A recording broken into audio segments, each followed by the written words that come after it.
menjelang Apa malam, kabar Pak. Ibu? Puji Tuhan, terima kasih boleh Haleluya. diundang di Terima sini, boleh. kasih Ibu. Ya, Ya, Pak. makasih ya. Ibu Ya. sudah hadir, Ibu kemurahan hatinya mau memberkati teman-teman yang ada di dalam link ini. Ibu ini di samping memiliki latar belakang iman yang cukup kokoh ya dari iman yang sebelumnya karena memiliki ayah seorang ustadz dan juga kehidupan yang istilahnya berkelas. Kenapa saya katakan berkelas? Karena ibu ini mantan olahragawan ya, bahkan bukan hanya olahragawan, pernah mengharumkan nama daerah ataupun juga ya setingkat nasional atau mungkin internasional. Beliau adalah seseorang yang pernah giat di dalam bulu tangkis atau badminton ya. Terima kasih sekali lagi buat Ibu Rabiah.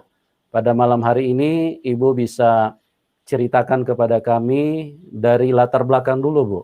Ya, bagaimana Ibu punya menjalankan iman Ibu di dalam keyakinan yang sebelumnya. Ibu dididik seperti apa pada waktu itu dan bagaimana Ibu mengekspresikan, mengaktualisasikan di dalam keseharian pada waktu Ibu masih di iman yang sebelumnya. Silakan Ibu Rabiah. Shalom, puji Tuhan. Saya pertama-tama ucap syukur kepada Bapak di sorga. Saya boleh menyampaikan kesaksian. Terima kasih Pak Yusuf.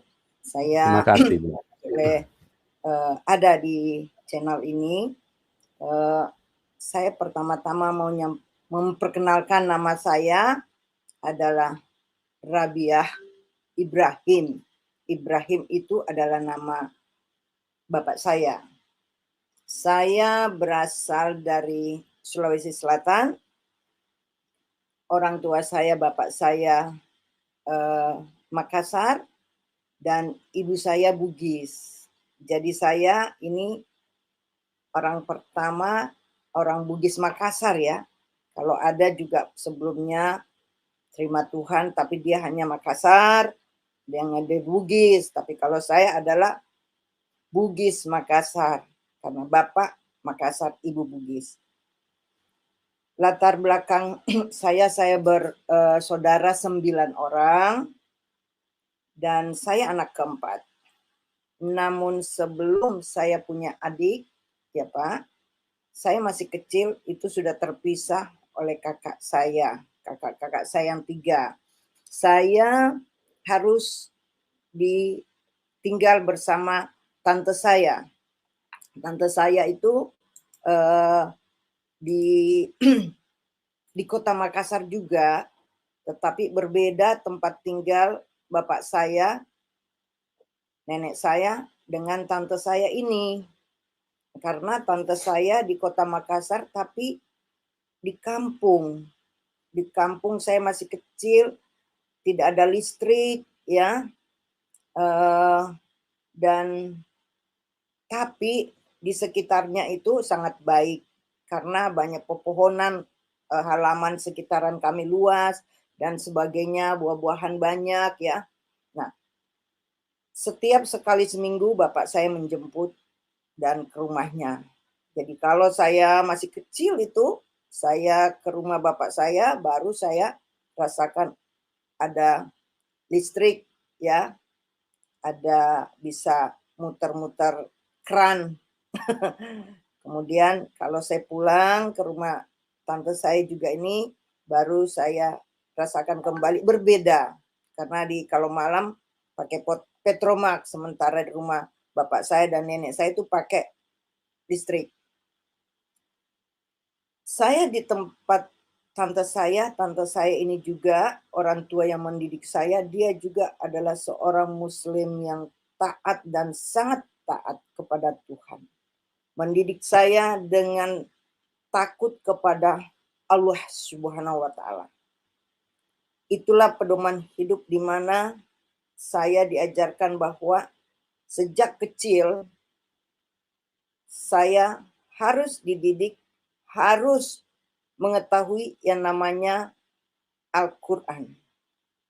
Jadi saya belajar mengaji, namun saya tidak suka.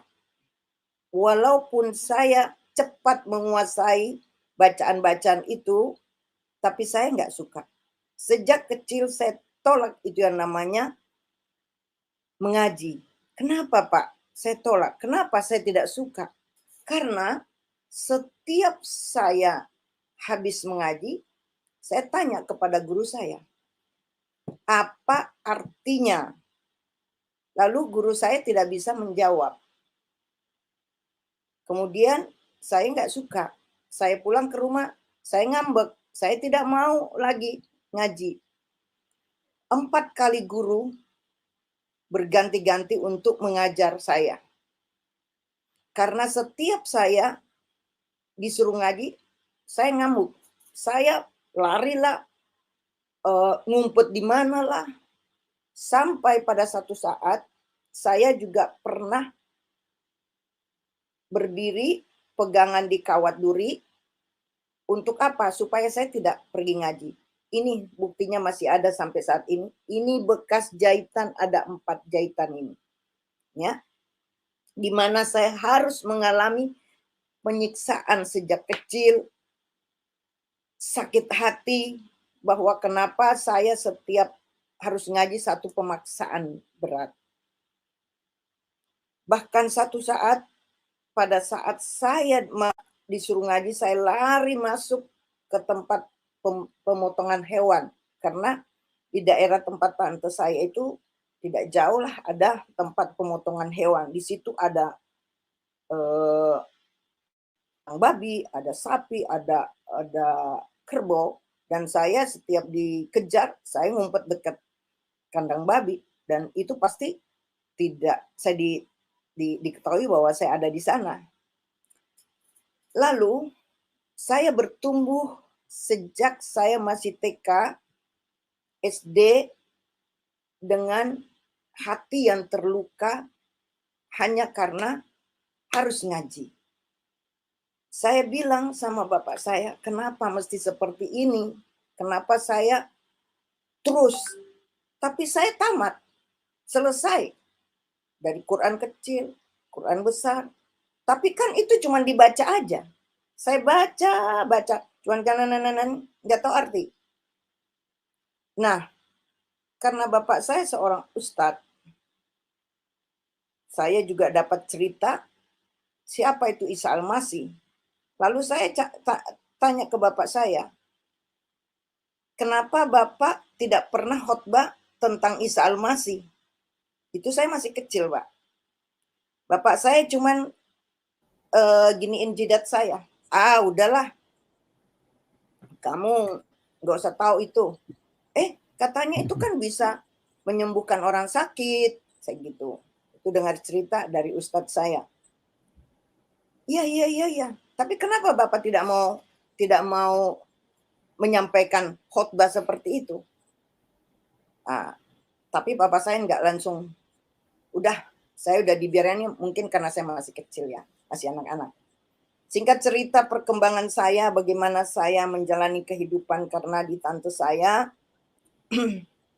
ini benar-benar saya menerima dari Tuhan itu satu talenta, karena saya tidak masuk di klub. Saya hanya belajar dari tempat saya. Di tetangga saya ada lapangan badminton. Saya lihat orang main. Sebelum saya main badminton, saya bisa juga main pingpong. Dari bat pingpong itu saya jadikan raket. Main di depan rumah saya, di pagar. Pagarnya itu juga pagar tante saya, bukan pagar permanen, pagar tanaman, beluntas. Jadi tapi rapi Pak ya. Main sama teman, terus main. Akhirnya saya main badminton. Singkat cerita, saya diikutkan bertanding, ya, diikutkan bertanding. Dan pada saat saya bertanding, pertama saya juara 3 se-Kotamadya. Kemudian bapak saya ngelihat bahwa saya tidak diutus untuk mewakili Kotamadya se-Sulawesi Selatan. Bapak saya teleponlah ke pelatih yang Kotamadya. Dia sampaikan bahwa yang juara 3 itu adalah anak saya. Oh, baru ini pelatih kena kenal bapak saya, dia bilang, oh itu anaknya Pak Ibrahim. Baru kali itu pertama kalinya nama saya ditulis di belakang saya Rabia Ibrahim. Supaya orang tahu bahwa saya anaknya Pak Ibrahim. Nama bapak saya panjang Ibrahim Malik. Jadi angkatan saya semua tahu Pak, Rabia Ibrahim itu saya. Nah, 75, 76, 77 saya juara Sulawesi Selatan, saya juara Sulawesi Selatan Tenggara, Indonesia Timur, saya menguasai. Sampai pada akhirnya saya bertanding ke Jurnas, dari tahun 75, 76 ikut ke Jurnas, saya mendapatkan talent scouting dan saya masuklah di Ragunan setelah saya mengikuti PON. Karena pada saat persiapan PON, saya harus ada di sekolah SMP SMA khusus olahragawan Ragunan.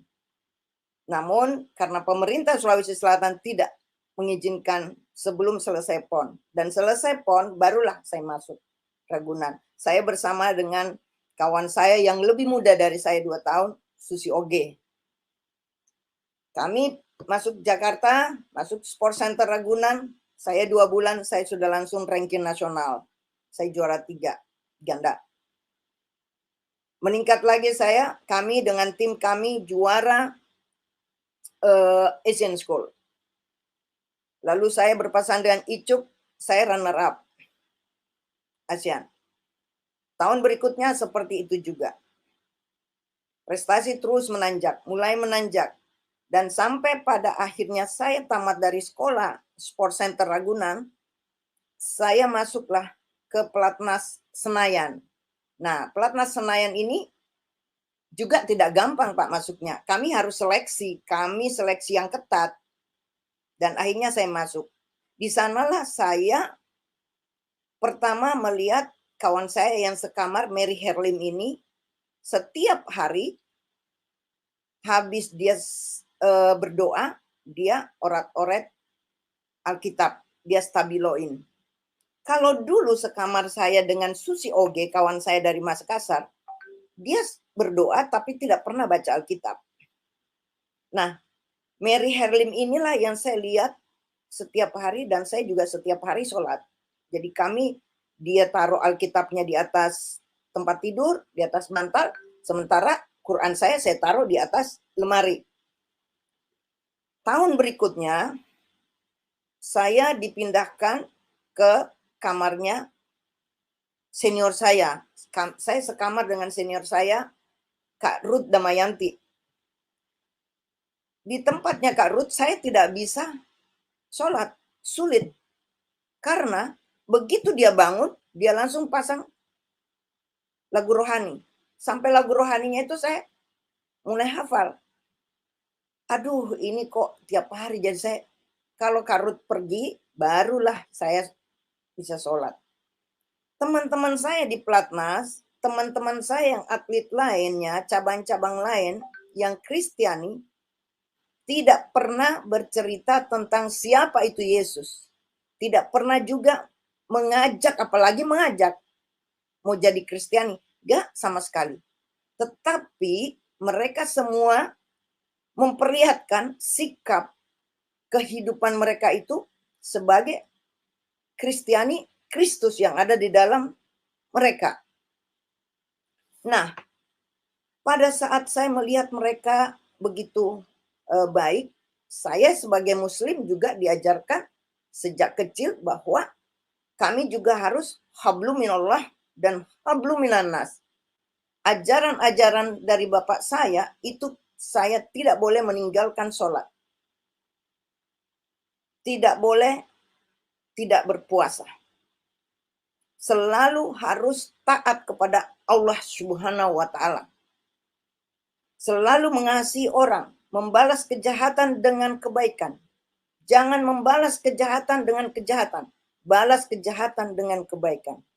Tapi Pak, saya ini orang Sulawesi, saya ini orang Makassar. Adat istiadat kami itu keras. Yang menempel di hati, tidak semuanya menempel bisa di otak. Karena apa? Pikiran dan jiwa kami ini selalu dihantui oleh adat istiadat. Ada yang lawan kamu hajar, ada yang lawan kamu hajar. Sementara pengajaran dari bapak saya selalu diajarkan jangan membalas kejahatan dan kejahatan, balas kejahatan dan kebaikan. Singkat cerita, pada saat saya di Platnas, yang pertama kali mengajak saya ke gereja, dia tidak menyampaikan firman atau apa Yesus. No. Ivan Ali ngajak saya.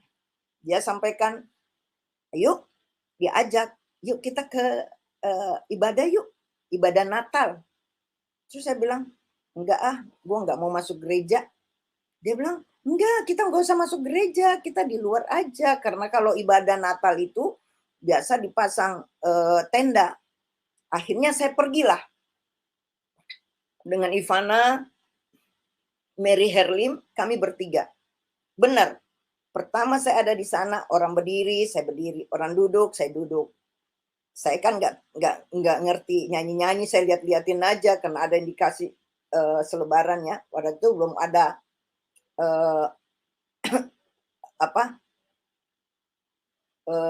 layar. Jadi saya ikut-ikut. Dalam hati saya kata-katanya juga bagus ya. Ya udah, saya balik dari sana, belum ada hal-hal yang membuat saya itu tertarik. Saya cuman biasa aja. Oh, saya habis happy-happy aja dari gereja. Nah, singkat cerita, karena saya punya prestasi, tidak bisa melonjak sebagaimana teman-teman saya yang lain, ya. Ya, saya itu seangkatan juga dengan Lius Pongo, Bobby Ertanto, Sigit Pamungkas, Icuk, Pranoto, Yanti Kusmiati, yang lebih pendek dari saya, ada Susi Oge, ya Ivana, Elizabeth Latif, Rati, ya memang lebih di bawah, tapi kami sama-sama semua, Pak. Jadi kalau di zaman saya orang bilang Rabi Ibrahim, kalau nggak tahu saya, itu berarti kebangetan. Karena memang nama saya itu yang melekat, Rabi Ibrahim. Walaupun saya tidak mendunia. Sampai pada setelah saya dari Ragunan, karena kami dapat beasiswa dari PLSPO, waktu itu belum ada yang namanya Menpora, waktu itu masih PLSPO, Pendidikan Luar Sekolah Pemuda dan Olahraga. Jadi saya dan teman-teman dari seluruh Indonesia itu yang ada di Ragunan, kemudian berprestasi lebih baik lagi, masuklah di Platnas Senayan. Karena prestasi saya tidak sebagus yang lain, saya pulang ke Makassar. Ya udahlah, saya balik aja. Namun sebelumnya saya bekerja, Pak. Sebelum kerja, kami juga dapat beasiswa boleh masuk di universitas mana aja. Dan saya memilih pada saat itu masuk ASMI. Setelah saya di ASMI, kami dapat kemudahan dari pemerintah. Semua atlet-atlet nasional boleh bekerja di mana aja. Dari BUMN, dari pemerintahan kami boleh. Itulah di zaman Pak Harto, pemerintahnya Pak Harto, kami betul-betul dimudahkan. Baik atlet nasional maupun atlet-atlet yang ada di daerah, itu mereka juga bisa bekerja di daerah masing-masing. Ya, saya bekerja di salah satu bank pemerintah. Di bank pemerintah ini juga ada namanya antar bank nasional. Dan saya juga nasionalnya saya juara. Saya berpasangan dan Icuk. Saya juara. Saya lari lintas alam 10 km saya juara. Saya juga lari 4 kali 100 meter estafet. Saya juara. Saya bersama Emma Tahapari, saya pelari pertama. Emma Tahapari pelari terakhir. Ini nyata, Pak. Jadi benar-benar saya itu semua yang saya bisa lakukan itu semuanya pemberian. Semua bukan kehebatan saya. Semua saya pada saat itu mengucapkan alhamdulillah, karena Allah Subhanahu wa taala begitu sangat baik kepada saya, begitu sangat mengasihi saya sehingga saya bisa sampai di nasional. Seorang anak kampung ini, seorang yang biasa dari kampung dan bisa sampai di Jakarta di nasional. Namun ada hal setelah saya di pelatnas, tapi saya tidak perlu bongkar di sini karena itu ya udah masa lalu lah. Namanya di pelatnas memang ada namanya like and dislike. Tapi udahlah, saya udah telan aja karena tahun 80 itu pada saat bapak saya dipanggil Tuhan meninggal, itu saya rasanya sangat terpukul karena hanya saya dan bapak saya itu yang cun banget. Dia juga senang olahraga. Jadi ya udah, sampai pada saat saya kembali ke Makassar, tiba di Makassar, saya tetap bekerja di Bank Bumidaya. Dan pada saat di Bank Bumidaya juga kawan-kawan saya sekitaran juga saya lihat perlakuan orang-orang Kristen ini yang di mata saya begitu baik ya. Teman-teman di kantor sangat baik. Lalu satu saat saya sempat masuk dirawat ya, sakit tifus kalau nggak salah tuh. Ya waktu saya dirawat, karena saya dua tempat tidur, di samping saya tuh Kristiani. Setiap orang datang nengokin, selalu orang berdoa. Saya setiap orang nengokin saya, tidak pernah berdoa. Nah, saya bilang, itu orang Kristen baik sekali ya. Satu waktu, saya tidak tahu dengan kegerakan apa, ibu-ibu itu nyamperin saya, yang nengokin di sebelah saya. Sakit apa, Dek? Bla bla. Oh, ini saya istirahat aja, saya gejala tifus. Sampai dia ngomong, boleh nggak saya doain? Oh, saya senang dong didoain. Dia doakan, setelah itu dia pulang. Pada saat saya sudah masuk kerja, saya ngobrol sama teman-teman saya Muslim. Saya bilang gini, waktu saya di rumah sakit, itu orang Kristen di samping saya yang sakit, tiap hari orang yang datang nengokin dia selalu berdoa. Selalu doain. Coba, saya tidak ada yang pernah doain aku, tapi ada orang yang datang nengokin dia datang doain aku loh. Orang Kristen itu baik sekali, saya bilang gitu. Terus kata teman saya gini, alah itu kan memang dia itu cari-cari muka. Ya namanya juga minoritas, jadi dia seperti itu. Oh jadi saya manggut-manggut juga. Oh iya juga ya, bisa jadi. Namanya saya belum tahu kebenaran. Oke, dan saya singkat cerita, saya diizinkan Tuhan untuk saya married. Lalu dikaruniai 2 anak, dan sampai akhirnya kami harus berpisah. Saya harus sampaikan bahwa you harus tanda tangan ini untuk berpisah karena kita tidak sejalan. Ya memang sih papa dari anak-anak saya ini merasa sangat terpukul ya. Dan juga untuk mendapatkan izin bercerai itu tidak mudah karena dari kantor cabang harus kantor pusat, dari kantor pusat memberikan persetujuan untuk melangsungkan perceraian. Bayangin Pak, saya di bawah pemerintah seperti itu zaman saya. Jadi udah, anak saya disandra, tapi ini cerita anak saya ini saya harus keep karena ceritanya panjang. Ini anak saya 10 bulan 25 hari yang kedua itu dibawa lari, disandra sama papanya, supaya kami tidak bercerai. Tapi saya tetap melangsungkan perceraian. Mengapa? Karena saya belum mengerti kebenaran. Singkat cerita, saya masih melatih juga badminton, melatih anak-anak kecil setiap pulang kerja dari kantor ya. Namun setelah saya tidak aktif di badminton, saya memulai kehidupan yang sangat hura-hura, sangat-sangat bukan liar, bukan juga seenak jidat, tapi saya menemukan kehidupan malam yang clubbing, yang minum, mabok sama teman-teman. Saya itu sebenarnya nggak kuat minum, baru 1-2 gelas saja saya kayaknya udah sempoyongan.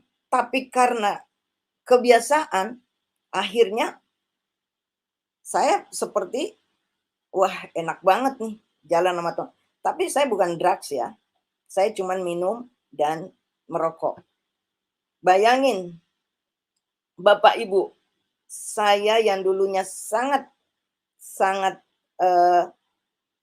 disiplin untuk latihan, untuk segala tidur dan lain sebagainya, tiba-tiba berubah kehidupan saya. Tapi saya tetap bekerja dengan baik di kantor. Saya tidak pernah ada cacat di kantor. Sampai saya pensiun dini. Itu puji Tuhan. Saya sangat. Dan sampai akhirnya saya minta mutasi ke Jakarta dari Makassar. Kenapa saya minta mutasi? Saya juga nggak tahu. Saya bilang, saya pokoknya mau pindah Jakarta. Saya bawalah anak saya ke Jakarta. Saya didik anak saya juga dengan iman yang taat kepada Allah Subhanahu wa Ta'ala. Dan sama yang diajarkan oleh bapak saya, persis saya berikan kepada anak saya. Saya dari TK, SD, di sana anak saya masukkan di Makassar itu sekolah Atira. Atira itu selevel di sini dengan Al-Azhar.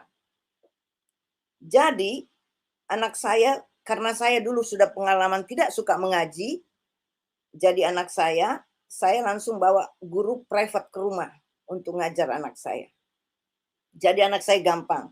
Mulai belajar dari Iqra 1 selesai sampai Iqra 8, dia cepat lancar baca. Kami pindah Jakarta, itu semua bukan kehebatan saya. Karena saya menghadap kantor pusat, saya minta pindah untuk mutasi Jakarta. Bukan. Saya percaya itu semua udah rencana-rencana Tuhan. Memang secara manusia ngelihat saya itu sadis. Kok suami baik, jujur Pak, papanya anak saya itu baik. Kok suami baik begitu, kamu ceraikan? Bahkan saya bilang sama suami saya ini, enggak apa-apa, kamu tanda tangan itu aja, saya janji gue enggak kawin, aku enggak kawin.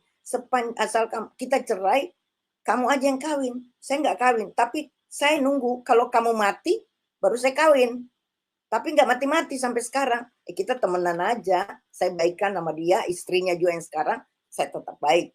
Nah, waktu bagaimana Tuhan kirim saya ke Jakarta, mutasikan ke Jakarta, semuanya karena campur tangan Allah Subhanahu wa Ta'ala. Sampai pada saat saya berada di Jakarta pun, saya selalu mengontrol anak saya. Setiap Jumat, saya dari kantor telepon, kamu habis mandi, rapi, harus sholat Jumat. Jangan duduk di belakang, duduk di depan. Kalau kamu di belakang, kamu main sama teman-teman kamu. Jadi begitu saya mendidik anak saya supaya dia itu takut, taat kepada Allah Subhanahu wa Ta'ala. Dan anak saya menjalankan dengan baik. Bapak Ibu. Kenapa sampai saya bisa terima Yesus sebagai Tuhan dan Juru Selamat saya? Saya pada saat itu juga bingung, kok bisa ya? Secara saya ini bukan dalam keadaan kere. Saya sedang bekerja di bank. Saya punya posisi lumayan. Juga saya tidak dalam keadaan sakit. Saya tidak dalam keadaan frustasi, saya dalam keadaan happy.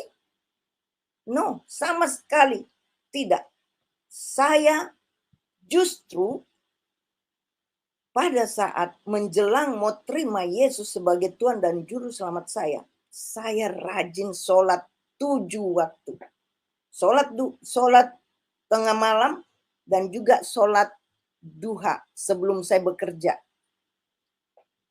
Jadi begitu hebohnya orang-orang setelah saya terima Yesus sebagai Tuhan dan Juru Selamat saya. Dan itu saya nyari. Ketemu orang yang baru 2 bulan saya kenal, saya langsung bilang, tolong dong bawa saya ke pendeta yang gendut. Itu pendeta Gilbert. Waktu itu saya lupa namanya, oh ternyata itu pendeta Gilbert. Tapi Tuhan menuntun bukan ke sana. Tuhan menuntun saya ke satu hamba Tuhan yang dia dari Amerika, orang Indonesia. Saya ketemu hamba Tuhan ini, evangelis Ruby Mirayani. Saya bertemu, diajak ketemuan. Begitu ketemu, saya udah masuk toilet, saya baca apa yang saya bisa. Maksudnya, lu gak akan bisa bikin apa-apa aku. Saya cuma mau sharing. Tapi Bapak Ibu, apa yang terjadi? Begitu saya bertemu, ada satu yang tidak bisa saya bayangkan. Dia begitu penuh kasih dan dia menyampaikan ayat yang sangat-sangat terperangah buat saya. Yang pertama, dia katakan di Kisah Rasul 4 ayat 12, dan keselamatan tidak ada di dalam siapapun juga kecuali di dalam Dia. Saya nanya, dia siapa nih? Dia bilang dia Yesus. Sebab di bawah kolong langit ini tidak ada nama lain yang diberikan oleh manusia yang olehnya dapat diselamatkan. Otak saya berputar. Saya langsung berpikir begini. Saya ini takut kepada Allah Subhanahu wa taala. Allah Subhanahu wa taala adalah pencipta langit, bumi beserta isinya, termasuk kita, segalanya. Tetapi ada satu yang dia sampaikan, satu pribadi yang kami tidak bisa masuk ke dalam surga kalau tidak melalui dia. Lalu saya ingat di Al-Quran, Alaisa Allahu bi ahkamil hakim, bahwa Isa Al-Masih adalah hakim yang adil. Dia juga menyampaikan pada saat itu bahwa itu sama. Itulah kalau kalau agama kamu yang saat ini yang disampaikan ke saya, itu Isa Al-Masih. Terus saya berpikir dong, kalau Isa sama, saya langsung kira-kira, enggak, dalam hati saya enggak.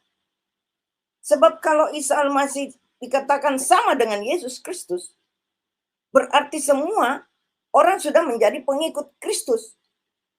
Tetapi karena tidak, ya dia tetap menjadi pengikut Allah Subhanahu wa taala dengan kita berdoa setiap sholat, mendoakan nabi besar yang juga meminta keselamatan kepadanya. Saya berpikiran begini, kalau dia sama, dia benar-benar sama, maka saya akan ikut dia. Tuh. Tapi hati saya pada saat itu bergejolak, benar-benar saya diberikan sukacita yang luar biasa pada saat disampaikan itu. Terus saya bilang, saya punya tempat kos jam 11 malam, lewat saya udah nggak bisa balik. Dan saya juga tidak tahu di tempat saya ngekos ini, bahwa Bapak itu yang saya tempatin, itu pendeta gembala sidang. Dan akhirnya, terimalah saya Yesus pada saat ditantang. Apakah kamu mau menerima Yesus sebagai Tuhan dan Juru Selamat kamu? Saya langsung katakan, iya. Saya didoakan. Saya pulang, saya ngebut di tol. Ngebut. pas parkir, puji Tuhan. Saya lewat 5 menit tapi boleh masuk. Ini memang panjang, Bapak Ibu, kalau saya cerita. Saya hanya singkat aja ya. Dan bagaimana keluarga saya setelah tahu bahwa saya terima Yesus. Dan itulah. Pertama saya harus dibuang, kedua saya harus dibunuh. Dan semua yang merancangkan pembunuhan kepada saya mati satu-satu. Jadi saya ingat pesannya Bapak saya. Jangan balas kejahatan dan kejahatan. Balas kejahatan dan kebaikan. Jadi semua orang yang membenci saya, baik itu keluarga saya, baik itu teman-teman saya, semua selalu saya bawa dalam doa. Tuhan, saya percaya apa yang disampaikan Bapak saya, setelah juga saya dapat di firman Tuhan, jangan balas kejahatan dan kejahatan, balas kejahatan dan... Maka saya pikir ini terjadi, dan benar terjadi. Saudaraku yang dikasih Tuhan, bagaimana kehidupan saya diubahkan Tuhan. Bagaimana saya sangat tertolak di semua lini. Di kantor, saya dimusuhin. Di tempat pergaulan saya, teman-teman saya yang suka clubbing, yang saya ajarin dia sholat, yang saya ajarin dia ngaji, musuhin saya. Aduh, banyak teman-teman saya adalah yang ngetop-ngetop, bahkan pejabat tinggi, salah satu pejabat tinggi memanggil saya ke kantornya. Dia katakan, kalau kamu mau berbalik, berapa harta kamu, berapa kali lipat, kami bisa gandakan untuk kamu asal kamu berbalik. Saya katakan, no. Saya bukan mencari harta. Saat ini saya dicukupkan Tuhan. Yang saya cari adalah keselamatan yang kekal. Bukan harta. Dan sampai saat detik ini pun pemeliharaan Tuhan sangat luar biasa. Saya tidak kaya raya hebat pergi sana sini, wah enggak. Tapi saya sehat, saya kuat, saya masih bisa beraktivitas, saya masih bisa ngajar sampai detik ini, saya masih ngajar Pilates, saya masih ngajar online Pilates. Dan itu Tuhan pelihara saya dengan sangat-sangat sempurna, sangat baik. Ya, waktu saya di sidang, saya lewatin aja Pak ya, sidang saya yang awal. Saya mau cerita sidang pertama oleh kakak saya, pengganti om-om saya. Di sidang, dia katakan, saya pukul kamu, saya cuma tampar kamu, dalam tempo 3 hari kamu mati. Saya cuma bisa nangis, sejadi-jadinya nangis. Saya cuma bilang begini, kenapa kamu begitu jahatin saya? Saya tidak pernah meminta-minta kepada keluarga, apalagi kepada kamu, apalagi kepada siapa. Enggak, saya tidak pernah memohon untuk membesarkan anak saya. Enggak, saya hanya bekerja dengan baik. Semua yang saya kerjakan, kerjaan saya itu ada kerjaan halal. Tapi pada saat pertama kali, begitu dia berdiri dan dia angkat tangannya, dia mau pukul saya, tangannya nggak bisa bergerak. Dia pegang sendiri dan dia turunin. Langsung itu kaku. Itu sidang pertama.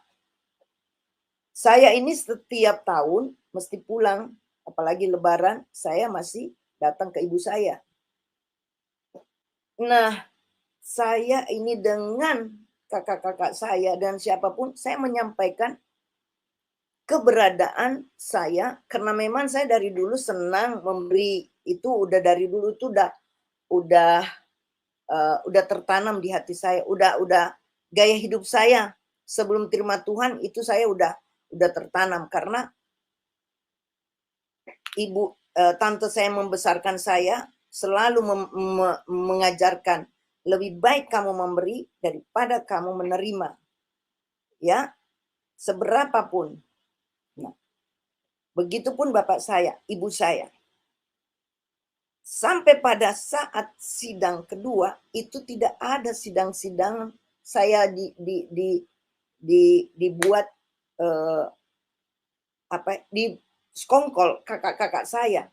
Saya kan telepon si Jenggo itu, saya panggil dia Jenggo. Jenggo itu pulang nggak ke Makassar? Dia bilang, oh enggak, dia nggak pulang.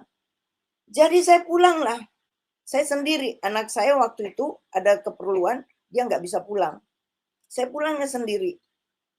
Pada saat Idul Fitri itu saya di kamarnya mama saya ngomong sama ibu saya, lagi ngomong menghadap ke ibu, menyamping, tiba-tiba dari samping itu saya dihajar, muka saya dihajar di sini. Wah, waduh, saudaraku, kedagingan saya nggak bisa terima. Saya teriak-teriak dan saya bilang saya akan lapor polisi. Tapi mama saya bilang, jangan. Itu yang merelakan pada saat itu ada ponakan. Saya udah kayak apa. Yang saya ingat selalu perkataannya, dalam tempo 3 hari kamu mati. Orang nampar aja katanya mati. Ini dia hajar saya habis-habisan dari udah ini bengkak-bengkalas. Aduh, begitu dia kejar saya pakai parang, pakai orang Makassar bilang parang, golok. Saya lari dan dibantu adik saya yang kedua dari Bontot. Tiba-tiba ada taksi, lompatlah saya naik ke atas taksi. Seperti orang main film. Lompat dan saya bilang, ke hotel langsung Pak. Di hotel saya sulit memaafkan Bapak Ibu. Sulit, saya teriak-teriak. Sampai orang hotel ketok kamar saya dan saya bilang ini urusan keluarga. Bagaimana sakitnya saya. Saya bilang, kenapa begitu sakit. Begitu tidak baik semua keluarga saya. Kecil saya sangat tersiksa. Saya tidak bersama ibu bapak saya ditaruh di tante saya. Walaupun tante saya lumayan karena dia ada home industry, bikin lilin. Kemudian Tuhan kasih saya jadi atlet. Tapi begitu saya terima Yesus, kenapa saya tertolak oleh semua orang dan semua keluarga besar saya. Tapi apa yang terjadi? Setelah saya dipukulin sama kakak saya, firman jelas, jangan balas kejahatan dan kejahatan. Pembalasan adalah hakku, kata Tuhan. Dan istrinya pertama sakit, istrinya kakak saya meninggal. Yang kedua, kakak saya ini April yang pukulin saya bonyok-bonyok, itu juga dipanggil Tuhan mendadak. Jadi jangan main-main. Saya cuma mau bilang, kalau Kristus yang ada di dalam kita, kemudian kita dianiaya, kita disakiti,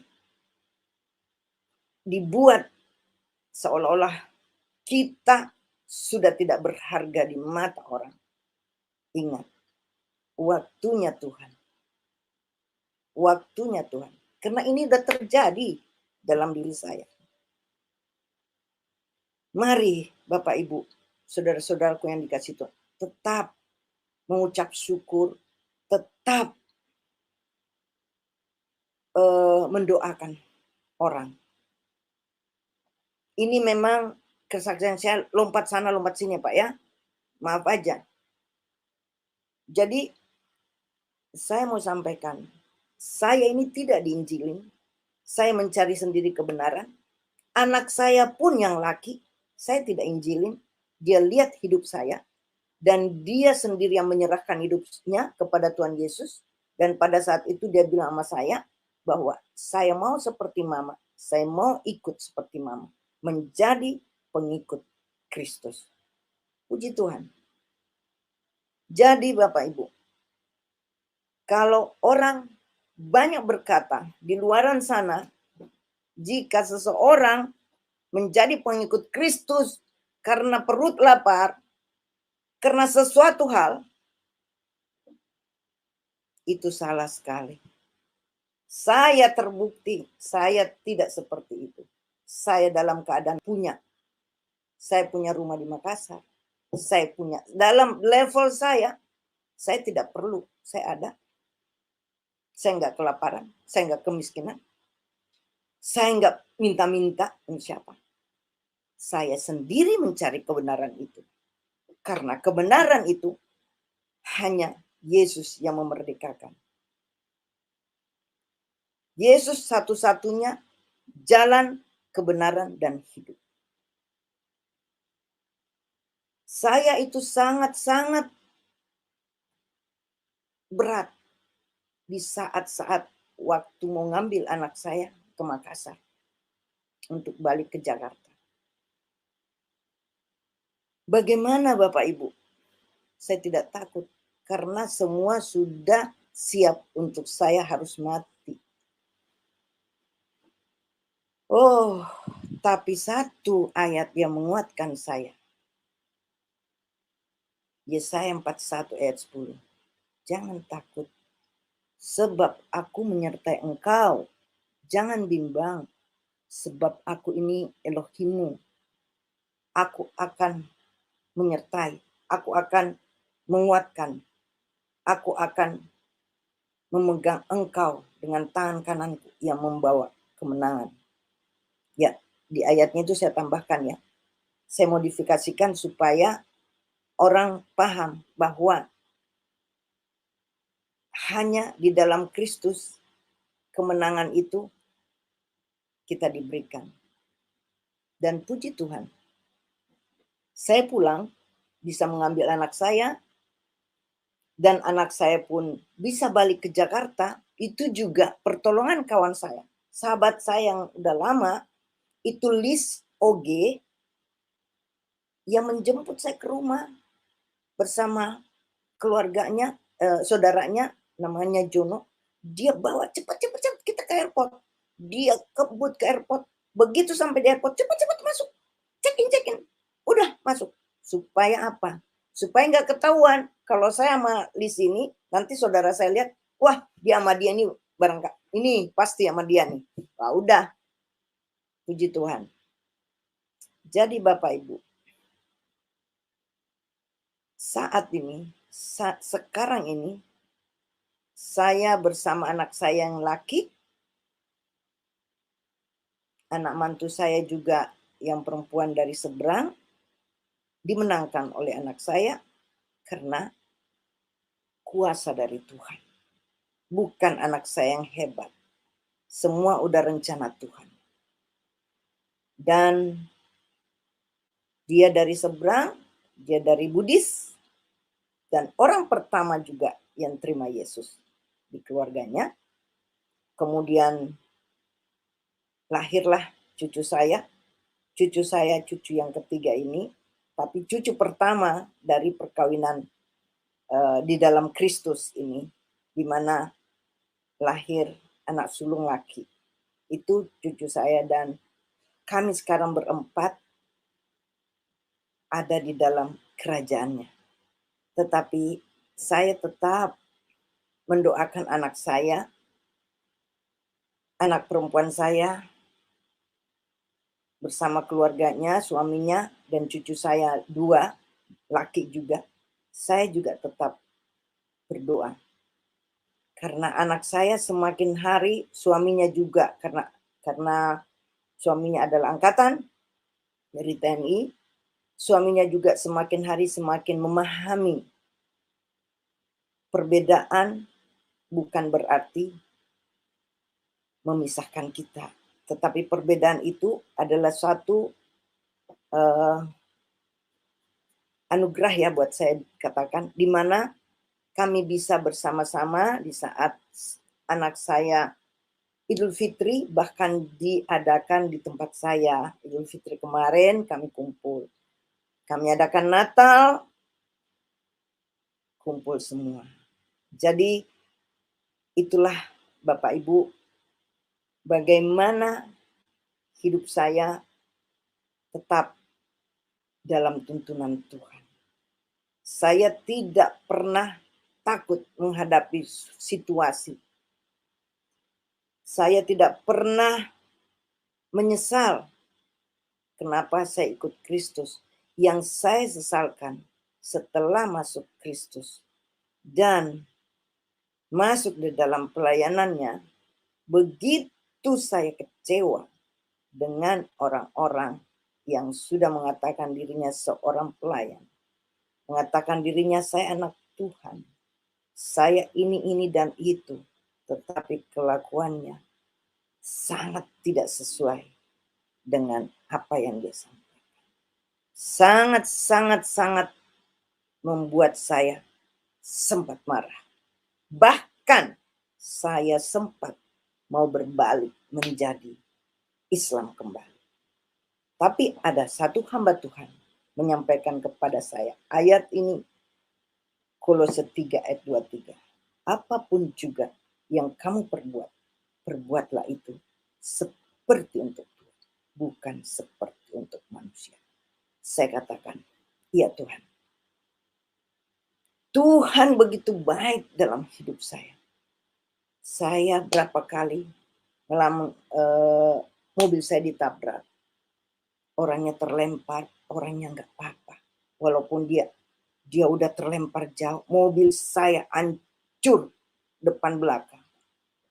Saya diselamatkan Tuhan di saat-saat saya udah mepet, mobil itu mau hajar saya. Tapi saya diselamatkan. Saya pernah nyetir tertidur, nyenyak. Saya nabrak 3 motor. Berat. Mobil saya juga bemper depan samping hancur. Saya mau dikeroyok, saya turun, saya minta maaf. Dia lihat perempuan, mungkin awalnya dia pikir laki karena rambut saya kan pelontos begini kan. Dia pikir wah laki ini. Dia lihat, wah ibu, maaf Pak ya, saya tertidur Pak. Dia lihat, ya udah, saya minta maaf. Saya bilang saya ganti semua. Dan puji Tuhan, itulah kebaikan Tuhan. Mereka justru membantu saya. Dia bilang gini, ibu jangan jalan dulu. Ya udah, saya ganti. Tapi permintaannya juga tidak banyak. Mereka cuma minta 150.000 satu motor. Motor 2-nya itu dia, nggak apa-apa ibu, nggak apa-apa. Ya itulah, puji Tuhan. Walaupun mobil saya hancur bemper depan dan samping. Saya menjalani hidup ini dengan sangat-sangat luar biasa kasih Tuhan. Di saat saya terpuruk Bapak Ibu, di saat saya katakan, Tuhan di mana Engkau? Saya harus mengalami sesuatu yang buruk dalam hidup saya. Sampai pada akhirnya saya terpaksa bilang kepada Tuhan, jika Engkau yang memilih saya, maka Engkau yang bertanggung jawab terhadap hidup saya. Dan itu Tuhan Yesus buktikan. Tuhan Yesus tidak pernah membuat saya malu, tidak pernah membuat saya dipermalukan. Sampai pada saat saya buka persekutuan doa di tempat saya pun, Tuhan tidak pernah mempermalukan saya. Tuhan sangat baik. Sampai pada saat saya harus tertabrak kendaraan saya, yang ini yang sulit Pak. Jujur, saya karena hidupnya yang saya katakan sempat hura-hura, yang berat saya lepas adalah merokok. Dan pada saat awal 2013, saya ditabrak Pajero, mobil saya terangkat kapnya, dan akhirnya di situ pada saat itu saya mau beli rokok. Saya teriak, Mbak, Daniel Ijo. Disitulah saya langsung katakan, no, Saat ini saya berhenti total. Dan sejak itu juga saya bilang, Bapak, saya minta untuk ganti mobil baru. Tuhan gantikan yang baru. Kemudian, Bapak Ibu, saya memulai di apartemen membuka persekutuan doa. Persekutuan doa awalnya 2015 itu namanya PDI Kumini. 2017 saya buat lagi yang Ikumini ganti All for Christ.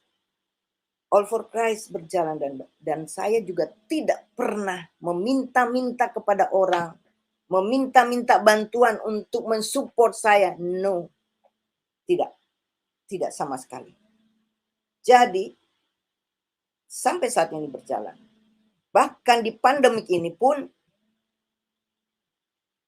saya diizinkan Tuhan membentuk bersama teman-teman All for Christ Wanita Tangguh. Ini kami baru bentuk. Saya bersama teman juga membentuk Atlet for Christ, mantan-mantan atlet. Mantan-mantan atlet nasional ada. Walaupun juga ada KPOI ya. Saya berjalan sampai saat ini Ibu, Bapak Ibu, pemeliharaan Tuhan 2005 sampai saat ini saya instruktur Pilates dan Redcord. Karena pandemi, orang-orang tidak bisa ke tempat kami, tempat ngajar kami. Jadi saya ngajarlah online dari rumah. Tempat saya yang seumprit begini kata adik saya, ini saya di apartemen cuma 2 kamar, ya. Saya bisa menghasilkan dan terpelihara oleh kasihnya Tuhan. Saya terpelihara, setiap hari saya ngajar online. Dan puji Tuhan, itulah kasih Kristus yang tidak berkesudahan. Kasih Tuhan yang dahsyat banget. Begitupun dengan anak saya. Anak saya kena COVID. Tidak dapat rumah sakit. Tidak dapat apa-apa. Tidak dapat semuanya. Dia harus isoman. Di saat-saat saturasinya turun. Dia hanya bilang, Tuhan, Engkau ada bersamaku. Anak saya yang laki, anak mantu saya, dan cucu saya sempat tertular. Dan Tuhan pulihkan semuanya. Anak saya itu pada saat kena cukup parah. Tapi semua kemurahan Tuhan. Tuhan dahsyat. Jadi saya sekarang mau sampaikan kepada Bapak Ibu. Sekali lagi mohon, orang-orang jangan berkata bahwa umat Muslim menerima Yesus sebagai Tuhan dan Juru Selamat karena perut lapar, karena tidak mampu. No, tolong, itu mulut jangan sampai dikeluarkan. Karena banyak lebih hebat pun dari saya, lebih kaya raya, lebih punya profesional dan lain sebagainya. Itu juga menerima Yesus sebagai Tuhan dan Juru Selamatnya, bukan karena sesuatu hal, tetapi karena dia mencari kebenaran. Kebenaran itu hanya melalui Yesus Kristus. Dia sungguh luar biasa. Saudaraku yang dikasihi Tuhan, Bapak Ibu, tetap berjalan, tetap kuat, tetap andalkan Yesus.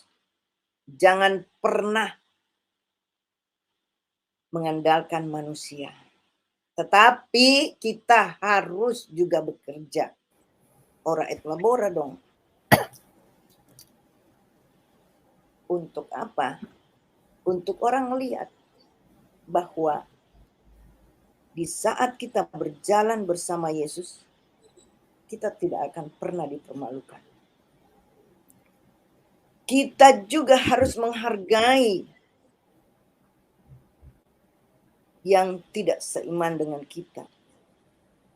Karena saya berangkat dari agama saya yang dulu, di mana agama saya mengajarkan agama yang baik, agama yang mendidik dengan baik, agama yang penuh kasih kepada siapapun, sehingga kita tidak boleh setelah menerima Yesus sebagai Tuhan dan Juru Selamat, lalu kami sebagai anak Tuhan ini menjelek-jelekkan agama kami yang sebelumnya. Jangan. Kita mendoakan aja. Kenapa saya bisa ini terima Yesus?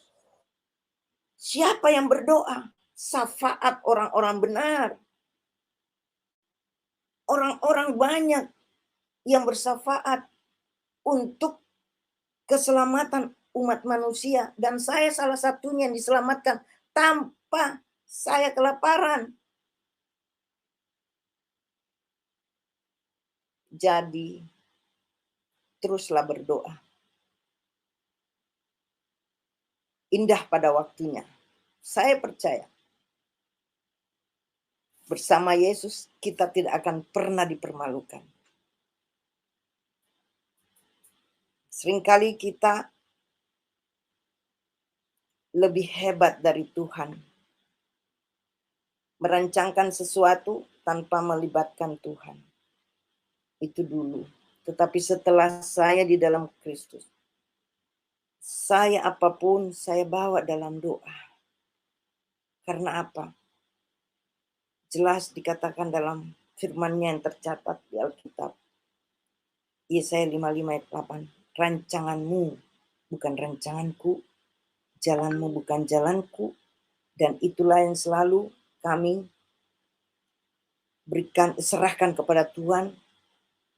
Apa yang Dia rancangkan kepada kita, rancangan damai sejahtera. Yeremia 29 ayat 11. Aku mengetahui rancangan-rancangan ada padaku mengenai engkau, rancangan damai sejahtera, bukan rancangan kecelakaan. Jadi percaya, berserah, percaya Tuhan yang bertindak di Mazmur 37 ayat 5. Jadi Bapak Ibu, kalau kita dibuat tidak berdaya, bahkan, sorry ya, sesama kita umat Kristiani sendiri, terutama bagi kita nih yang mantan Muslim, seringkali juga ada tekanan. Maaf, ada juga like and dislike di dalam pelayanan, di dalam gereja. Melihat lu siapa dan siapa. Tapi saya karena lihat Yesus setelah mendapatkan ayat itu dari hamba Tuhan, Kolose 3 ayat 23, saya terus bertekun dalam. Saya nggak mau lihat siapapun. Saya berjalan. Saya punya duit cuma segini Bapak, dalam pelayanan saya bawa. Nggak pernah. Kalau menyebarkan untuk kami mau melayani ke suatu tempat, kami juga transparan. Begitu Bapak Ibu. Jadi di dalam Kristus zaman sekarang ini tetap kita berpegang sesuai agama saya sebelumnya. Hablum minallah dan hablum minan nas. Mengasihi Allah dengan segenap hati, dengan segenap jiwa. Dan mengasihi sesama manusia seperti diri sendiri. Mengasihi musuh. Mengasihi orang yang membenci kamu. Doakan. Apakah doanya berkenan, Tuhan terima? Kembali kepada Tuhan. Tapi yang saya alami, Tuhan berbicara lain. Pembalasan adalah hakku, terbukti.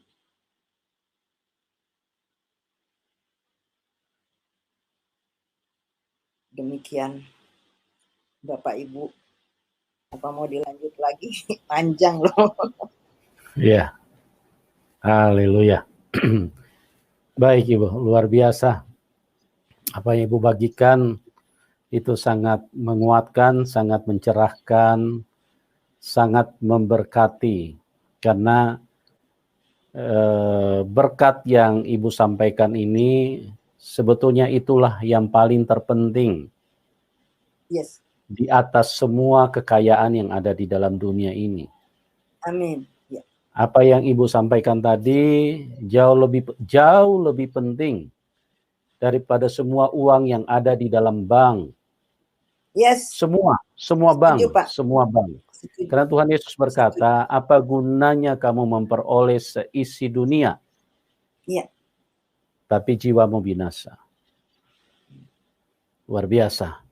Jadi sesuatu yang sangat-sangat luar biasa bagaimana Ibu Abigail, Ibu Rabia Abi yang sudah menceritakan perjalanan imannya. Nah, memang ada begitu banyak tuduhan yang diarahkan kepada murtadin atau orang-orang yang percaya kepada Tuhan Yesus. Orang-orang yang meninggalkan agamanya terus kemudian mengikut Tuhan Yesus. Salah satu fitnahan yang begitu kuat adalah fitnahan yang keji dan juga sangat murahan sebetulnya.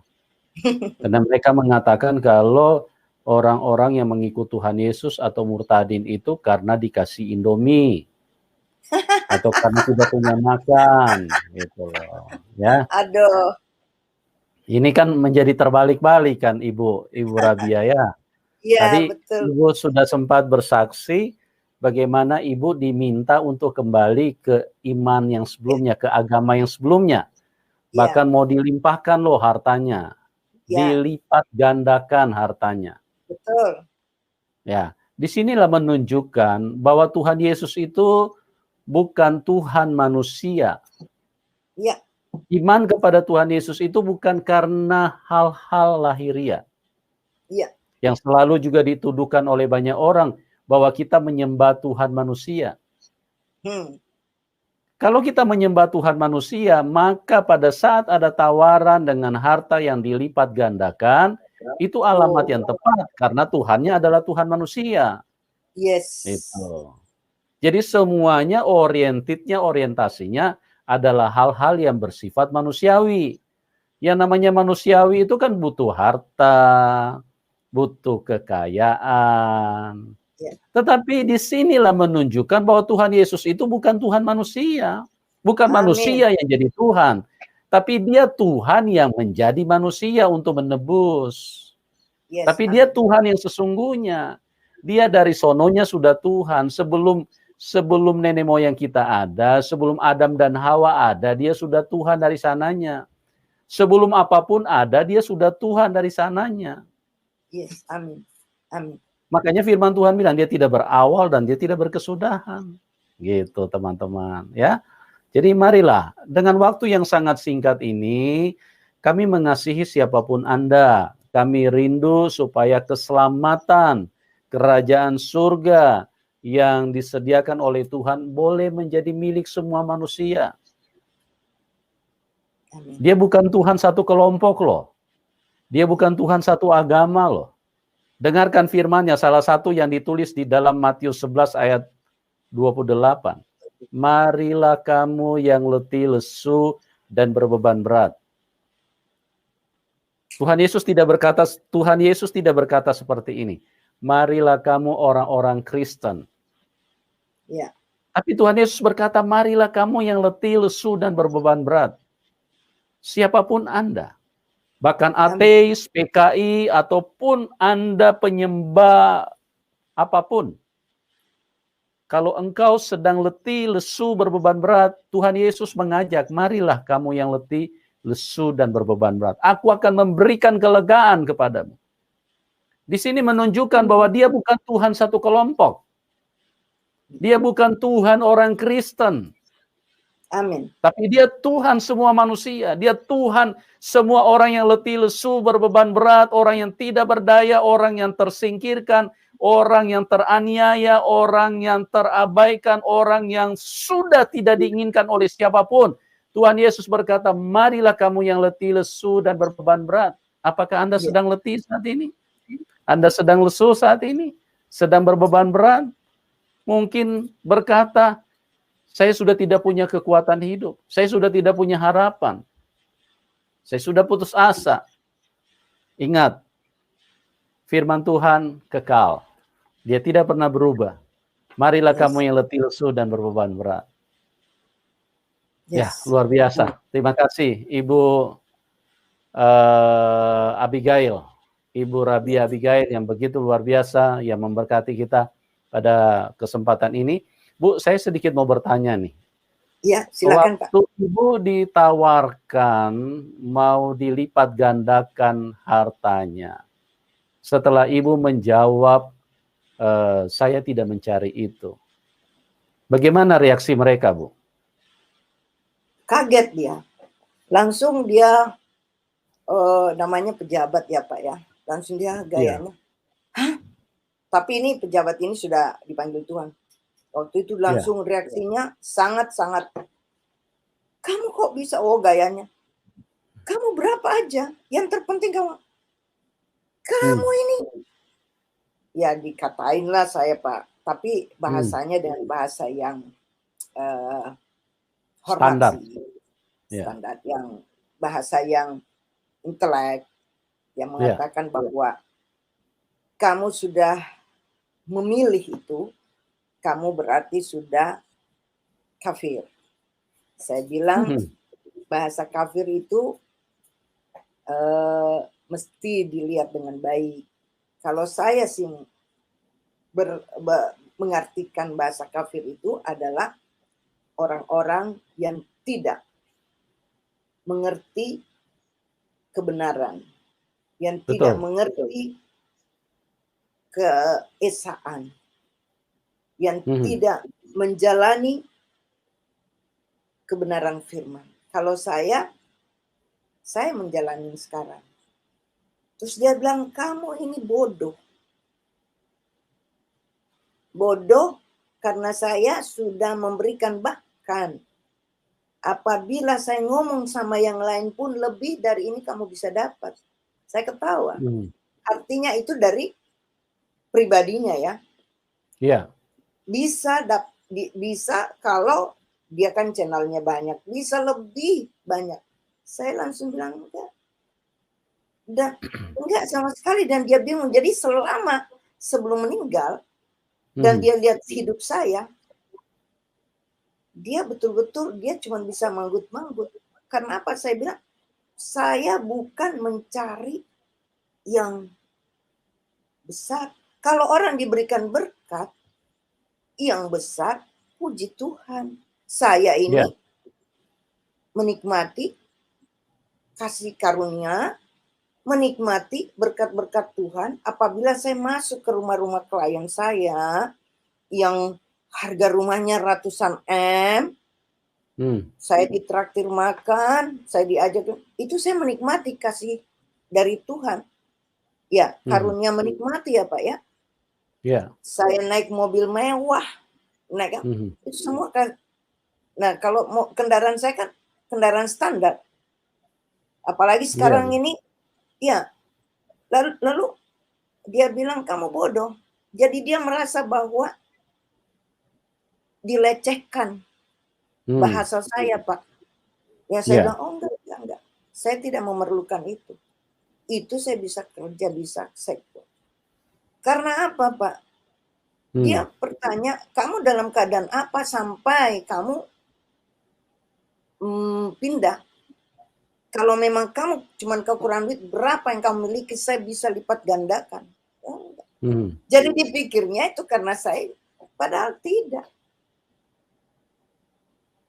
No, kasih karunia betul-betul ini anugerah Pak. Saya bilang sama anak saya, anugerah. Saya itu dari kecil terpisahkan itu, dan dari kecil juga saya sudah tidak suka bacaan itu. Tapi saya karena ada Kristus, saya percaya bahwa Tuhan sudah memilih saya sejak masih dalam kandungan sesuai firman-Nya. Sebelum aku membentuk engkau dalam rahim ibu, aku sudah mengenal engkau. Ada kan yang tercatat Pak gitu ya. Nah, Betul, jadi amin. saya merasa bahwa saya biasa hidupnya, tapi saya ini terpilih. Dan saya masih terpelihara Pak. Itu yang paling saya syukuri. Banyak ya, saya tidak menginikan orang-orang, tapi saya pribadi masih terpelihara. Tiap hari saya masih ngajar. Makanya kalau Pak Rey mau ketemu saya bagaimana tuh begitu Pak ini Pak aturnya begitu sulit ya, karena saya ada session ngajar, ada Zoom Meet, ada gitulah Pak. Zoom ibadah ya. Iya. Nah, jadi di dalam Tuhan Pak Yusuf berbeda. Saya rasa sangat berbeda. Hati kita itu selalu ya pada gini, misalnya saya mau lakukan sesuatu, saya berdoa, kemudian Tuhan menjawab tidak langsung kan? Tapi Tuhan menjawab lewat orang lain. Kamu jangan begini. Ya ini. Tapi saya konfirmasi lagi beberapa orang, Pak. Nah, itulah yang saya bilang, oh, thank you Lord. Aduh, Tuhan Yesus baik banget. Sehingga saya tidak terjebak masuk di dalam hal yang buruk. Nah, tapi saya memang tidak mau menjelek-jelekkan orang punya agama, keyakinan. No. Enggak. Karena saya pegang itu. Di Alkitab pun mencatat kan, mengasihi Tuhan dengan segenap hati, segenap jiwa, dengan segenap kekuatan, dan mengasihi sesama manusia kan Pak, tanpa memandang. Yang Pak Yusuf sampaikan tadi, marilah letih, lesu, dan berbeban berat, datang kepadaku, aku akan memberikan kelegaan, siapapun kan. Nah, jadi klop banget bahwa mengasihi Tuhan dan mengasihi sesama manusia. Tapi kalau kita sudah di dalam Kristus, lalu kita menjelek-jelekan orang, waduh, saya nggak setuju. Tapi saya tidak disukai, ya iya, karena saya udah dalam Kristus. Tapi kalau saya untuk tidak menyukai orang lain, enggak Pak. Tetap saya sayang adik-adik saya, orang-orang yang membenci saya, ya tetap gitu. Ya, ada ayat firman Tuhan yang bunyinya seperti ini Bu, dalam Yohanes 15 ayat 18. Jika dunia membenci kamu, ingatlah bahwa dunia telah terlebih dahulu membenci aku daripada kamu. Itu firman yang kita perlu pahami. Jadi memang kehadiran Tuhan tidak bisa diterima oleh dunia ini. Tuhan dari surga. Konsepnya konsep dari atas. Sementara dunia ini konsepnya konsep kejahatan. Makanya firman Tuhan berkata dalam Galatia 1 ayat 4, dan ada firman juga bagian lain, dikatakan bahwa dunia ini adalah dunia yang jahat. Waktu ini adalah waktu yang jahat. Jadi semua pergerakan di dalam dunia ini adalah pergerakan yang diberdayakan oleh setan. Karena memang sejak dari Taman Eden, manusia itu sudah jatuh di dalam tangan setan. Itu sebabnya Tuhan Yesus datang 2000 tahun yang lalu untuk menyelamatkan kita dari dunia ini, memindahkan kita dari dunia yang begitu mematikan ini, dibawa pindah ke surga, kehidupan yang kekal. Karena firman Tuhan berkata dalam Yohanes 3 ayat 16, karena begitu besar kasih Allah akan dunia ini, sehingga ia mengaruniakan anaknya yang tunggal, supaya setiap orang yang percaya kepadanya tidak binasa, tapi beroleh hidup yang kekal. Artinya isi dunia ini isinya kematian. Setiap keluarga harus siap-siap gali kubur. Setiap keluarga harus siap-siap untuk dimakamkan. Kenapa? Karena isi dunia ini adalah kematian. Dunia ini dunia yang jahat. Siapa yang menguasai dunia ini adalah setan. Setan adalah pembunuh manusia sejak semula. Yohanes 8 ayat 44. Nah, ini yang kita perlu sadar. Ya, kita perlu paham. Kita perlu mengerti bahwa Tuhan punya kasih luar biasa. Amin. Dan Tuhan Yesus berkata di dalam Yohanes 15 ayat 25, dunia membenci aku tanpa alasan, mereka membenci aku tanpa alasan. Tidak ada alasan apapun, sama dengan yang disampaikan oleh Ibu Rabia tadi. Seorang kakak, seorang saudara yang seharusnya berbuat baik, tanpa alasan masuk main tabok dan menghajar kayak begitu. Kenapa? Karena dikuasai roh kegelapan. Roh jahat yang menguasai hidup manusia. Dan manusia tidak sadar. Kecuali kita berbalik kepada Tuhan, baru kita bisa diterangi. Kecuali kita berjumpa dengan Tuhan yang benar, baru kita bisa mengalami yang namanya kehidupan yang sesungguhnya. Kita bisa paham. Yes. Tuhan Yesus adalah satu-satunya yang mengasihi setiap manusia. Ya, Bu Rabia, mungkin Ibu masih ingat pepatah yang berkata atau peribahasa yang berkata seperti ini, maling teriak maling. Masih ingat ya, Bu? Iya, Pak. Dia yang maling, tapi dia teriakin orang lain maling. Ya, itulah bahasa yang selalu dikenakan kepada orang murtadin atau kepada orang-orang yang percaya kepada Tuhan Yesus. Selalu difitnah, oh karena Indomie, oh karena dibayar, oh karena jabatan. Padahal sebetulnya mereka yang memperlakukan, menawarkan kepada Ibu Rabia untuk supaya berapapun yang Anda minta, kami siap untuk membayarnya. Inilah, makanya kita harus jadi cerdas di dalam hidup ini. Kita harus buka pikiran kita. Kita harus benar-benar diterangi oleh Tuhan. Karena Yohanes 1 ayat 4 berkata, Tuhan itu adalah terang. Di dalam Dia, terang itu adalah hidup manusia. Amin. Selama kita tidak berjumpa dengan Tuhan, maka hidup kita dalam kegelapan. Apa artinya kegelapan? Kita tidak pernah paham apapun. Bahkan di dalam Yunus dikatakan untuk membedakan tangan kanan dan tangan kiri pun manusia yang ada di Niniwe mereka tidak bisa bedakan. Ya, betapa gelapnya dunia ini. Mereka sudah tidak bisa membedakan mana adiknya, mana saudaranya, mana sesama manusia. Yang penting emosionalnya terlampiaskan, nafsunya terpuaskan. Mereka main hajar, babak belur, pokoknya yang penting emosinya tersampaikan. Hanya karena kalau kita berjumpa dengan Tuhan, hanya pada saat kita berjumpa dengan Tuhan, maka kehidupan kita akan diubahkan secara luar biasa. Amin. Ibu, terima kasih banyak buat kesaksian yang luar biasa. Nanti kapan-kapan saya akan gali lagi karena saya lihat Ibu punya kesaksian masih banyak yang dilompat-lompat ini. Iya, banyak Pak, banyak. Ya. Memang. Bu, di bagian terakhir ini mungkin Ibu bisa memberikan 1-2 pesan kepada orang-orang yang belum mengenal Tuhan Yesus atau mungkin yang selama ini selalu menghina Tuhan Yesus. Ibu mungkin bisa sampaikan 1-2 hal supaya paling tidak mereka sudah dengar kebenaran. Kalau mereka tetap menolak, ya itu terpulang kepada mereka sendiri. Sampaikan sesuatu, Bu. Apa yang Tuhan taruh di dalam hati Ibu, kasih yang berlimpah-limpah itu kita harus bagikan kepada banyak orang. Silakan, Bu. Ya, terima kasih, Pak.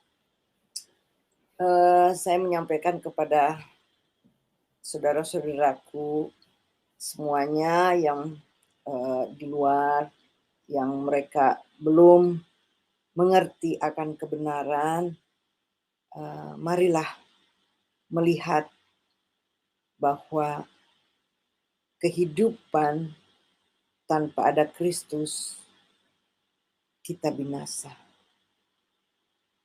Kita tidak akan bisa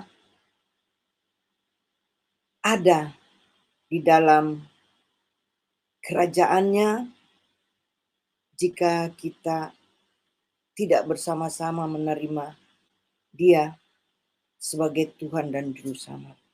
Tadi yang disampaikan oleh Pak Yusuf di mana firman-Nya menyatakan bahwa marilah yang letih lesu dan berbeban berat datang kepadaku, maka aku akan memberikan kelegaan.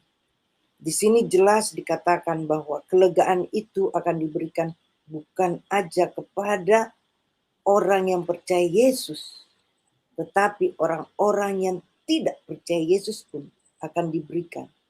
Karena Yesus Tuhan yang Maha Kuasa adalah lambang kasih yang sempurna. Dia satu-satunya yang dapat menyelamatkan umat manusia. Berbeda kalau kami melakukan sesuatu kepada orang lain, karena kasih itu awal diberikan. Contohnya adalah Kristus, adalah kasih. Kalau yang dulu sebelumnya, Pak, saya mengumpulkan segala sesuatu yang saya lakukan yang baik itu adalah suatu amalan. Namun sekarang bukan soal amalan, tetapi teladan kita adalah Kristus. Jadi, Amen. kalau kita melihat bagaimana teladan kita, dia tidak akan pernah memperhitungkan hidup kita, masa lalu kita, apapun dan siapapun kita. Karena dia satu-satunya yang akan membawa kita ke surga. Asal percaya, dia satu-satunya yang bertanggung jawab dan satu-satunya yang berkata dalam firman-Nya, di mana aku berada, engkau pun berada. Itu jaminan, Pak. Amen. Itu dimateraikan bahwa kalau dulu saya sama sekali tidak menghina agama ya. Saya tidak mendapatkan itu, Pak. Yang kami dapatkan bagaimana kami terus mendoakan seorang yang dinamakan satu tokoh yang terus kami doakan. Sementara kalau yang namanya leader betul-betul seorang Kristus, saya berbicara manusianya dulu ya, yang ada di dunia. Dia berkata, firman-Nya, adakah di agama atau kepercayaan lain, maaf ini, bahwa dia menyampaikan di mana aku berada, engkau berada. Begitu bertanggung jawabnya kepada kita. Amen. Begitu dia benar-benar sebagai apa yang mesti saya sampaikan? Luar biasa lah. Tidak ada yang kami dapatkan, Pak. Itu yang membuat saya semakin semangat. Karena firman Tuhan benar-benar hidup dan penuh kuasa. Itu ada di Ibrani 4, kalau nggak salah, di Ibrani 4 ayat 12 ya. Firman-Nya berkuasa. Jadi kalau kita, Kristus ada dalam kita dan kita ada dalam Kristus, minta apa saja dia akan berikan. Namun tidak pada saat sekarang kita minta terus turun. Tidak. Semua perlu proses dan indah pada waktunya. Jadi kita ini melihat Kristus, kita harus buka hati. Hati kita dibuka, hati kita benar-benar bisa melihat siapa itu Kristus. Kita ikhlas buka hati untuk menerima dia sebagai Tuhan dan Juru Selamat. Amen. Tidak sama sekali saya katakan bahwa menjadi Kristen, tidak. Tetapi percaya. Iya kan? Sesuai Pak Bulu tadi sampaikan juga. Marilah yang letih lesu, ya berbeban berat, dia akan memberikan kelegaan. Begitupun dengan percaya kepada Kristus, satu-satunya juru selamat, maka engkau akan diselamatkan. Percaya. Namun sama dengan saya, Pak. Begitu saya percaya, saya langsung menggali terus kebenaran firman. Dan firman itu yang hidup di dalam kehidupan kita. tanpa firman Tuhan yang hidup dalam kita, kita tidak akan bisa berbuat apa-apa. Aduh, ini kita siapa? Kita harus terus melihat ke depan. Karena seringkali orang pikir, aku mau lewat sini yang disangka jalannya lurus, tetapi ujungnya maut. Jadi marilah kita sungguh-sungguh melihat kebenaran ini. Haleluya. Karena hanya kebenaran yang dapat memerdekakan. Amin. Hanya kebenaran yang dapat membuat kita itu beda. Lihat saya dong. Saya sukacita terus, Pak. Tiap Haleluya. hari. Saya sukacita terus. Aduh, pokoknya ya gimana ya? Saya ngelihat orang banyak yang luar biasa, dia punya hartanya di mana-mana, ini sharing ke saya. Saya bilang, aduh Tuhan Yesus, terima kasih ya. Saya ini seperti ini, tapi sukacita yang ada di saya itu berbeda dengan orang ini. Yes. Jadi bukan soal kita penuhnya yang Pak Bulu bilang tadi, dana kita di bank di mana-mana penuh. No. Sukacita itu jika Kristus ada di dalam kita. Yes. Itu berbeda. Kristus selalu memberikan damai sejahtera. Kristus selalu memberikan kebahagiaan. Kristus selalu memberikan kita, pemikiran kita itu pemikiran yang positif. Kristus selalu memberikan kita hal-hal yang baik. Dan selalu mau baik kepada siapapun. Yang bikin orang, yang justru orang yang tidak baik ke kita, Pak. Tapi kita doain ya. Yes. Itu aja, Pak. Jadi saya menyantai, saya wah, orang yang kenal saya, Bapak bisa tanya deh bagaimana saya, sukacita nggak? Always saya sukacita. Iya. Orang terpancar dari wajahnya, Ibu. Selalu Ya. nggak mau, Pak, mau beban enggak sini di saat-saat kan ada tuh pujian, di saat ku tak berdaya, kuasamu yang sempurna. Ketika ku berdoa, mujizat itu nyata. Nah itu, Pak. Haleluya. Ya. Jadi mujizat selalu nyata, sukacita kita baik sama semua orang. Haleluya. Iya kan, Pak? Puji Tuhan. Betul, Ibu. Iya. Betul sekali, ya. Banyak orang dan jangan ya. Punya mobil mewah, tapi tidur malam susah. Harus minum obat. Ya. Sudah minum ada obat pun masih susah tidur. Iya. Ya. Ada orang punya pasangan sampai 3, 4, tidur malam juga susah. Iya. Gara-gara susah tidur, akhirnya langsung masuk kuburan. Iya. Itulah hidup Pak, manusia. Kalau saya nih, Pak, tiap hari orang nanya, siapa? Ya, ini loh sekarang udah ada pengingatnya. Ada dong. Gua kan sekarang sama Mas Kris.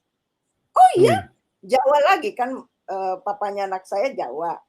Oh iya, Mas Kristus. Haleluya. Iya. Jadi selalu sukacita aja, Pak. Betul. Ya. Teman-teman luar biasa.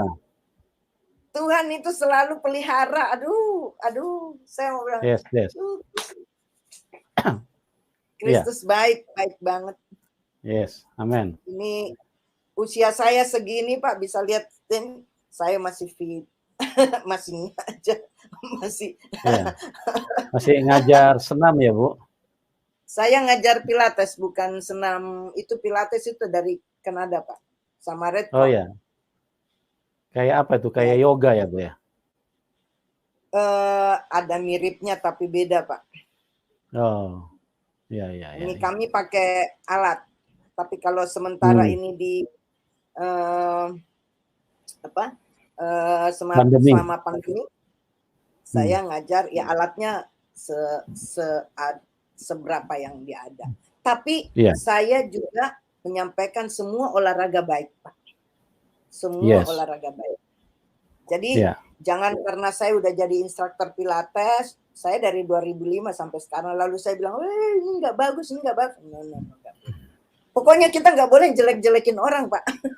Yes. Maaf ya, Pak Karena ya. betul. Karena yang suka menjelekan itu dari kuasa kegelapan, Ibu. Nah, itu dia. Jadi Ya, apalagi jadi kita sudah ada. betul. Jangan pernah apalagi mengatasnamakan pelayan Tuhan, hamba Tuhan, tapi menjelek-jelekan orang.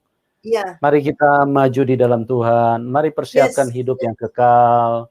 Amin. Mari kerjakan hal-hal yang bermanfaat buat hidupmu, buat hidup orang lain, ya. Betul. Jangan sia-siakan hidupmu. Waktu ini singkat. Waktu ini sangat singkat. Nah, saya kembali lagi kepada Matius 11 ayat 28 tadi. Seandainya Tuhan Yesus berfirman seperti ini, marilah kamu orang-orang Kristen, maka dengar baik-baik semua yang ada di dalam link ini. Saya orang yang paling pertama yang akan mengajak kita semua untuk jangan menyembah Tuhan Yesus. Karena dia Tuhan satu kelompok. Dia Tuhan satu agama. Tapi Tuhan Yesus berkata, marilah kamu yang letih lesu dan berbeban berat. Nah, kalau dia berfirman seperti itu, berarti dia Tuhan semua orang. Jadi mengenal Tuhan itu gampang, mengenal Tuhan itu gampang. Mengenal Tuhan yang benar itu gampang. Dari ajarannya, dari perkataannya, dari perbuatannya, dari kasihnya, dari mujizatnya. Dan semua itu harus dialami dong. Ya, kita tidak bisa berkata Tuhan itu goib, nun jauh di seberang lautan, 70 lautan di seberang. Kalau seperti itu berarti kita nggak kenal Tuhan. Bagaimana kita bisa menyatakan itu Tuhan? Berarti kita bersaksi dusta. Tuhan yang benar itu kita harus alami, kita harus saksikan. Baru kita bisa mengatakan, oh dia maha kuasa. Oh dia sangat baik. Oh iya. Ya, kita harus alami itu. Kita berkata Tuhan pengasih dan penyayang. Berdasarkan apa? Kalau kita tidak alami, berarti kita sedang berbohong kepada orang lain. Kita sedang berbohong kepada Tuhan yang benar. Kita sedang menipu diri kita sendiri. Kalau kita tidak mengalami Tuhan yang kita tidak menyaksikan, mengalaminya secara langsung. Oleh sebab itu konsep Tuhan itu sangat sederhana. Alamilah. Ya. Kita mengatakan dia pengasih dan penyayang, dia harus tunjukkan bahwa dia memang benar-benar mengasihi kita. Amin. Gitu teman-teman. Ya. Kita bilang dia maha kuasa. Kuasa apa yang dia tunjukkan kepada kita? Banyak orang pada saat dia sudah sekarat, sudah mau mati, Tuhan Yesus datang. Nah, itu orang-orang seperti itulah yang bisa mengatakan bahwa dia Tuhan maha kuasa. Karena kuasanya dinyatakan. Amin. Gitu ya. Jangan cuman kita mempercayai huruf-huruf, cuman mempercayai kitab yang huruf-huruf. Untuk apa ini huruf-huruf ini? Huruf-huruf ini cuma dibaca, tapi harus dialami, baru dia menjadi kenyataan, teraktualisasi. Kalau cuma huruf-huruf begini, cuma bikin capek, bikin tebal-tebal, tenteng ini juga tidak, cuma bikin beban kita. Ya, kita jangan beriman kepada huruf-huruf lah, beriman kepada Tuhan yang real, yang bisa menyatakan dirinya, yang bisa dialami oleh semua orang.